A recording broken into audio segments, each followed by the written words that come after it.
Cheers, everyone. Welcome to the New Populist. I am Dave Brown. If you are new to the channel, please like and subscribe. Well, it's been a while since I've posted a video. I've been recovering from back surgery, had some ups and downs, a lot of pain, and I'm getting to a better place where I can sit and not be in so much pain. And fingers crossed that I continue that positive trajectory, because back surgery, as I'm sure you all can realize, is no joke and no fun. But here I am, surviving, hopefully getting better. Now, I wanted to talk about this Biden classified document situation, because one thing I've said repeatedly, if you've watched my videos, is that our intel state really controls our country, even more so than our elected politicians. So we have the intel state, and then we have Congress. Now, in a functioning democracy, it should be Congress and then the intel state. But that's been inverted probably for the last, oh Christ, we can go back to the creation of the CIA, the creation of the FBI. We know that J. Edgar Hoover was spying on all of the politicians, blackmailing them, which is why he stayed in power for decades. We just had Martin Luther King Day, and MLK too was being spied on and blackmailed by the FBI. So we've had a decades-long history of our law enforcement institutions and our spy agencies leveraging their knowledge against sitting members of Congress and prominent people within American society in order to manipulate them and keep them on point. You know, when you start to say things that are inconvenient to the establishment, that's a problem. And if they have some information on you, they can sort of, reel you back in. I think Trump was sort of an anomaly, where he was so brash and so uncaring of what was said about him that all the attempts to smear him didn't work, because he simply didn't care. But even then, I think we look at his participation with some members of the establishment, and unfortunately, even now, he's still interacting with people like Lindsey Graham. It shows that even Donald Trump, has to play the ball with the establishment, and they have some pull on him as well. You cannot become president in this country unless you're not capitulating to the establishment, but you have to play ball to some extent, or they can and will take you out. But back to this Biden classified document situation, I think this is a, kill two birds with one stone sort of situation. So we have a special counsel now for Biden. We have the FBI raid of Mar-a-Lago. And what this does is, it accomplishes, like I said, two things. They can take out both Biden and Trump at the same time. They want to take out Trump because, as we know, they hate his guts. And Biden was playing ball. Biden has been in Washington, D.C. for almost 50 years now. The problem is, and this is the wild card, which is why I think they're trying to rein him in, is his dementia. Now, if you know somebody who has dementia, sometimes they appear normal, and sometimes they become argumentative and hard-headed and irrational, which is the sad case when your brain is melting away and you're losing your grip. And as Joe Biden gets worse, he may be in this area where he's not bad enough to be so obvious to the voters that he can't run again, although I would argue it's pretty bad right now.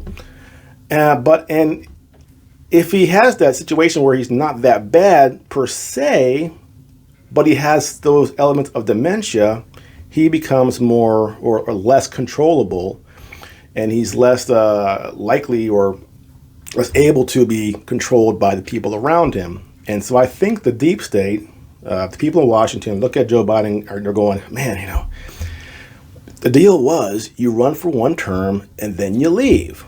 But now Biden's been here now over 2 years, and he's going, well, I'm going to run 2024. Why not? And that wasn't part of the deal. So they got together and said, okay, well, How can we rein him back in? Ooh, look what we found. Some documents in his garage in Delaware, in his office over here. And the funny thing about classified information, it's we have Hillary with the server that could have been hacked by anybody that had so much information on it. And then we have Trump, who had the documents in his home with the knowledge of the government in a locked area, in a complex that has cameras everywhere and a Secret Service. And then Biden, he's been, vice president since was 2008 to 2016. So he had these documents in his home. Let me put this forward. It's not a Mission Impossible movie. There's nobody breaking into Joe Biden's private residence to dig through his garage to find documents. So the idea that in either case with Biden or Trump, that there was really any risk to national security is nonsense. Again, Hillary Clinton, the server, that can be hacked. That actually was a risk to national security. But Biden and Trump, this is just an avenue for the deep state, the FBI, DOJ, people in D.C., to bring both of those guys to heel. And so when we go forward and the people start declaring that they're running for president, they'll basically say, hey, Joe, if you bow out quietly, this all goes away. Hey, Trump, if you bow out quietly, this all goes away. Now, will they? Well, if they have a lot of leverage, or when I say leverage, I mean if they have a lot of support with the American people, it's harder for the deep state to play their game. So the deep state has to also understand this guy's really popular. If we're so over the top in trying to take this guy down, it's going to be too obvious even to the common drone that we are running the show here and that our government officials are subordinate to us. So they have to be careful. And I think with Trump, he's a wild card. They want him to drop off, but he has so much power, and he's so still supported by the base in the Republican Party. It's a challenge. Biden, on the other hand, I think there's more chance they can get him to bow out because remember, we talk about people being able to be bribed, right? We have Hunter Biden with China and Ukraine, and people think that the danger is that foreign countries can bribe people like Hunter and Joe because of the information they have on them. And I actually say that that's not the case. The U.S. government knows exactly what Biden and Hunter have been doing, or Joe Biden and Hunter Biden have been doing for the last 20 years.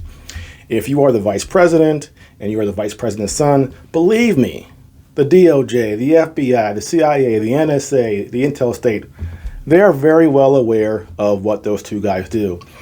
And if there was anything going on there that was that dangerous, they would intervene. They don't, because what they're gaining is leverage over them. So it's the deep state bribing Biden, not Ukraine or Russia or China. So the deep state likes it when we have corrupt people like Joe Biden and Hunter Biden because that makes them controllable, except when, in this case, Biden wants to run again, in which case they got to increase the pressure to try to bring him down and say, hey, Joe, 4 years, you're president, you get your place on the wall, now it's time to go away. We're going to bring in Gavin Newsom or Michelle Obama or some other abomination that would be horrible for this country.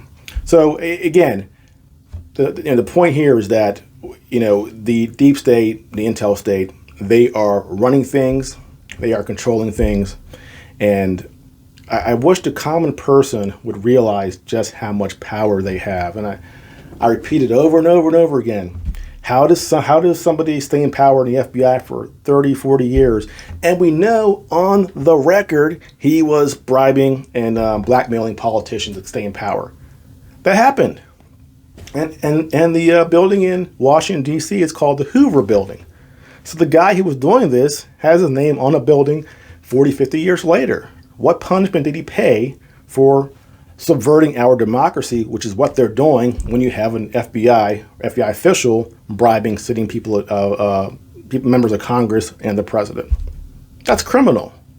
Yet again, building, his name's on it all these years later. So these people don't pay because they're the ones who have the power, not the people in Congress. And if you're going to go to Congress and try to change the system, you better be squeaky clean. I mean, absolutely squeaky clean. We look at Jim Jordan, Matt Gaetz, even Marjorie Taylor Greene. They've all had their scandals, and they survived them. But there were things there, and they were on the hot seat for a while because they were saying a lot of inconvenient things. And now, Jim Jordan, back when he was a wrestling coach, there was something going on there. Oh, Matt Gaetz, your friend got arrested in Florida for some sort of sex crime, and he was your friend. Were you involved? And then Marjorie Taylor Greene, what were you doing? What were your extramarital activities? So things pop out on you when you are challenging the establishment. And if you're going to go in Washington, D.C., for Christ's sakes, be clean. If you got some dirt, go away. Let somebody else do it. But they, the establishment, the deep state, prefer that you run for Congress if you have dirt on you. So when you get into Congress, they can leverage that, control you, and keep you between the lines. And that's what we're seeing now with Joe Biden and Donald Trump. More activity from the deep state to control our politicians, sadly. Well, that's it for now. Again, if you are new to this channel, please like and subscribe, and I'll see you next time.